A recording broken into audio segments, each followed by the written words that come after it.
Hello, John. You are up first, sir. How we doing? Pretty good, John. So where are we playing out of here for this one? Yeah, we're playing at the Gardens Casino, also known as Hawaiian Gardens in Southern California. HG in SoCal. That's a place that I actually didn't really play all that much because I lived in West Hollywood, so it was further down. But I know they have slightly different buy-in structures from some of the other casinos in town. What's the buy-in structure? We're playing 2-3, and the max buy-in is 200. So Oh my you just God. start with so you start pretty short stacked right off the bat. Yeah, and I don't know if you're a sub off the top of my head here, John, but one of the things I always talk about almost ad nauseum, right? These flat drop structures, which is what I'm from, I cut my teeth in Southern California. It's just, I would encourage you to move up as quickly as possible to the $5 blind level just because the flat drop isn't even a percentage. It is they take the same amount post flop. So, and it's pretty much the same across all levels that's dropped, even like up to 510. So you can imagine how much $7 or $8 is a portion of your win rate at the lower levels compared to like at 510. I think the next level up is like an 800. Is it 5.5, 800 or something like that? No, it's 300, 600. 300, 600 at 5. Is it at 5.5? Yeah. Yep. I mean, even that game getting up there, I would encourage you. Yeah. If you get your feet wet a little bit live, just because, yeah, sure, you can probably, that's always the debate. People are like, oh, I can beat the game for 10, 20 bucks an hour. Okay, more power to you. But if you can beat the game for 10, 20 bucks an hour, you can beat 5.5 too, for sure. So, all right. So 2-3, 200 cap. And how deep are you guys? So I'm the effective stack. I have like 350. And the villain in the hand has like 700, 750 probably. I mean, okay. he's doing very well. Okay, so that's pretty deep for this game. For sure. Yep. And the profile on him is he's like a probably 50-something Asian guy wearing sunglasses. He seems very, very competent and solid.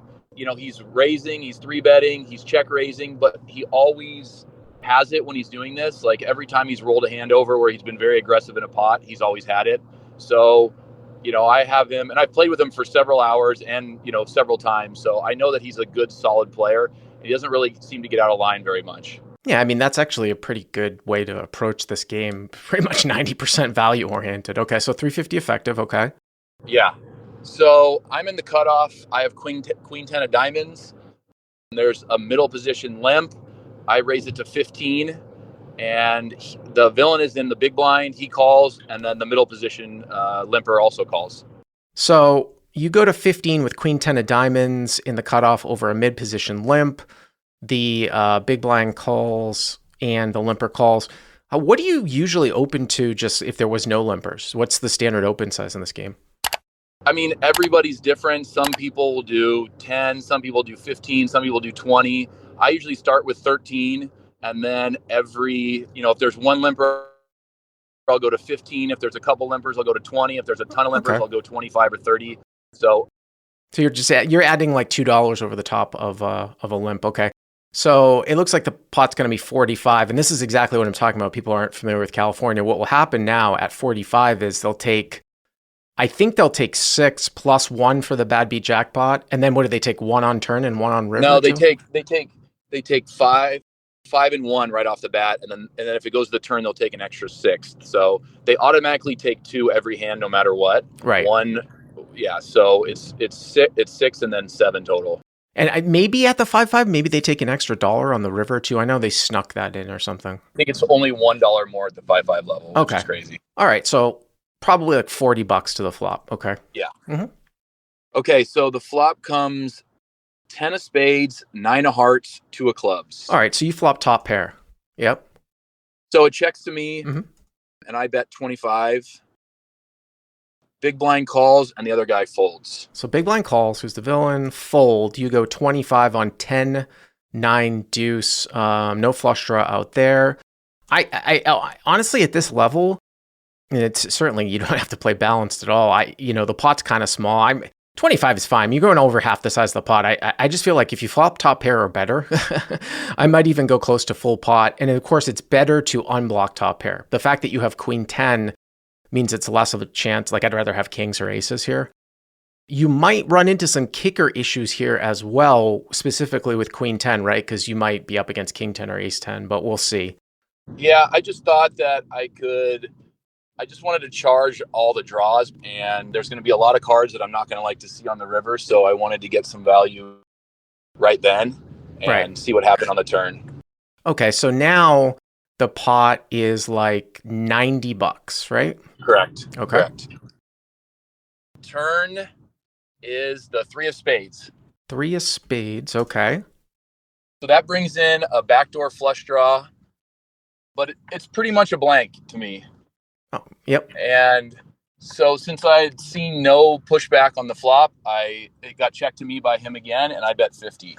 So Hero bets 50. Just one thing of note here too, just bringing, and probably the lower stakes that you play, probably the less applicable it is, but it's just one very easy technique of early street hand rating is just to recognize that what I like to call flop configuration here, where this guy is next to act when you made the bet on the flop. He's got a guy behind him, so he's not really supposed to be calling all that light.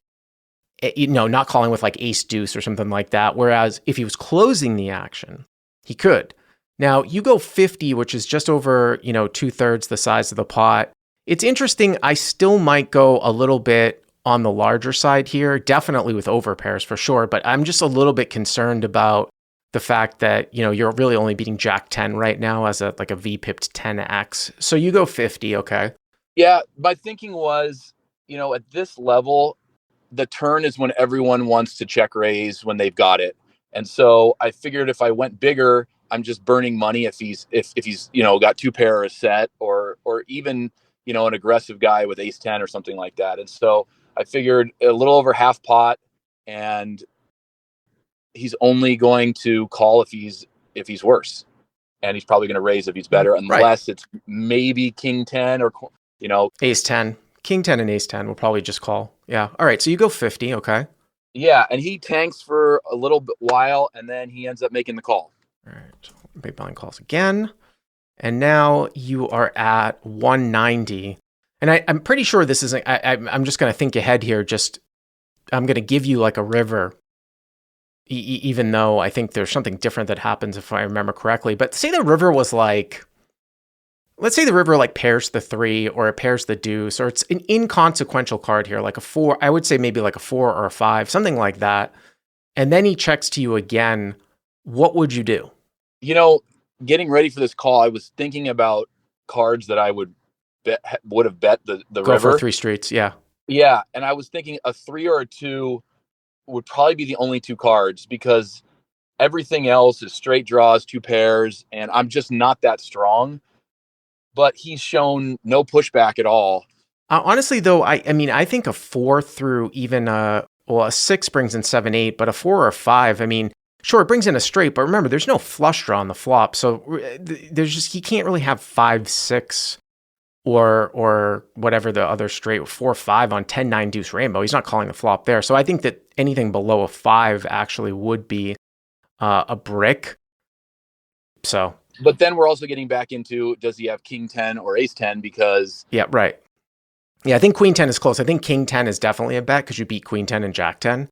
And then, of course, any overpair in ace 10 for sure. Right. Yeah. Okay, so I think what did we say? We're at 190 in the pot? Yep, 190. And I've got about 250 behind. The river is an offsuit 5. Okay. And he thinks for about 10 seconds, and then he just jams all in. So I'll just do a repeat here. Again, a hero race with queen 10 of diamonds over a limp, big blind calls, who's the villain in the hand, and then the limper calls. It comes out 10, 9 deuce rainbow. Hero bets 25. Big blind calls. The other guy folds. Turns a 3. Check. Hero bets 50. Big blind calls. So 10, 9 deuce 3. Now the river's a 5, which, again, I really treat as like a total brick here. An offsuit 5. You will see some people show up with some weird 2-pair hands at this level, like in the big blind, like 9-5 suited or something like that. But the interesting part of this is, what does this like represent? Because this is one of these ones where I remember, because I guess I've been around for so long. I remember when they basically Black Friday happened, when they made it very, very hard to play online poker back in 2011, 2012, when they took over Full Tilt and PokerStars. So I saw a lot of online guys come into live format, And if they played a hand like this, they would just snap call in your spot. Like they had no experience with what certain bet patterns and stuff mean at live poker at certain levels. And the thing about this is that for someone to suddenly just wake up and jam here, like to try to bluff 7-8, Jack 8, or Queen Jack is very, very rare in this particular spot. I mean, you throw in some of the weird types of like V-pipped hands that people will play in the big blind at this level, like say like a 10-5 suited, I would overfold this spot. Now, you say, well, you're going to overfold the spot. What would you do with like aces or kings? Because is there much of a difference? Probably not. I mean, the only thing about your hand is that you block one of the draws that miss, which is Queen Jack, right? It's just one of those spots that is very, even on a front door flushing board. And I think it has to do with the fact that like you've shown strength by betting flop and betting turn, that usually at this level, someone's not just going to come out and like donk jam when, it really doesn't look like you have ace king when you bet into like two people, you know what I mean? And then bet the turn as well, 50. So I would do a lot of overfolding this spot. Again, and I can add to the chat, and I don't know what the result is. Like if chat is saying fold, fold, fold, I'm saying to chat, what would you do with aces here? Because I really don't see much of the difference. It's a weird little thing. Okay, so I'll just tell you what I thought because I went into the tank forever on this. I just said he can't have aces, kings, queens, jacks. Sure. He cannot. Right. And I don't think he's turning ace 10 or king 10 into a bluff. So I don't think he has those hands because I could still have, I'm uncapped basically. I can still have aces, right? So I don't think there's any one pair that this player is going to turn into a bluff. Like a 9, he's just not going to do that. Right. And then you start thinking about two pairs and sets. So that's where I go, okay, well, could he have 10-9? Could he be a big blind, 10 deuce, 10-3, something like this? Or any set. And I think on the turn with such a draw heavy board, I think he has to raise the turn. And by him not raising the turn, I think that really caps him because, any king, queen, jack, 6, 7, or 8 makes a straight, a spade makes a flush. So if he's sitting there with two pair or a set, I think he has to raise the turn. And he's shown aggression in those spots in the past. Now, I do tend to agree with you that those hands usually will get raised off, but it wouldn't shock me if he was just kind of taking a line. I mean, I know you gave that background and he actually slow played something.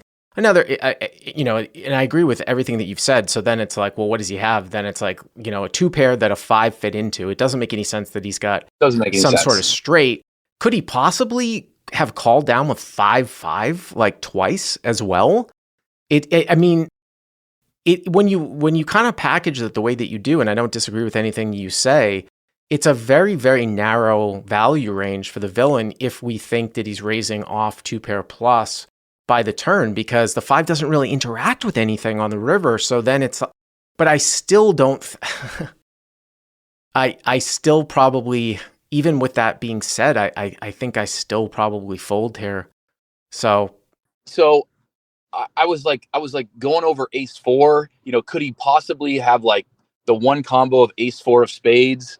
But even still on the flop, it's just so thin. Remember, there's a guy behind him too. Exactly. Right? I know. So, and 4-6 to me is out of the question. And then I just thought about all the bluffs he could have with king, queen, king, jack, queen, jack, 7-8, jack 8, all these hands that missed. And some spades, maybe ace jack of spades or something. And it's just so many misses. And I was just like, I just sat there forever. And funny part is I ended up calling the clock on myself because I just wasn't going to make a decision. I was just going to sit there forever and think about all the hands that missed. And I just wanted to make myself make a decision. So they come over and I ended up folding. The reason I folded is because, just like you said, in these situations, how many people at the 2-3 level can just rip it in for over pot with a stone cold bluff after a guy has been aggressive on every street? And I just don't think there's very many people, if any, that have that in their game, that they're just ripping it like that at the 2-3 level. So did you get a reveal? Yeah. So I fold and I asked the guy, I go, how much for you to tell me what you had? And he goes, $5. And I go, okay, great. I was about to have to pay $250. And so I throw him the $5 chip and he goes, I had pocket five. Did he show you though? No, he had already mucked. Oh, okay. But I know this guy. I played with him a bunch, and I know he was telling me the truth. He goes, I just thought you had ace king or ace queen. I just didn't believe you. And I hit the 5 on the river, and I just wanted to make it look like a bluff. And so he just jammed on me, tried to make it look like he missed everything. And he hit the set on the river. You know, and I don't like, I believe like that it is definitely possible that he had 5-5, and I don't think that he would lie about it. The interesting thing about that little speech, though, is that it's logically incongruent from street to street. And I've talked about this a lot in Crush Live Poker, where if you play a hand like a bluff catcher, like if this guy thought you had ace king, ace queen, sometimes when you're playing a hand like a bluff catcher and then you run into a very strong hand, you're supposed to still play it like a bluff catcher. Like if he thinks you have ace king, ace queen, you're not going to call. Unless he thought that you were going to call with ace king, ace queen, it doesn't make a whole lot of sense, because then at that point, you're just usually going to fold out anything that you don't have.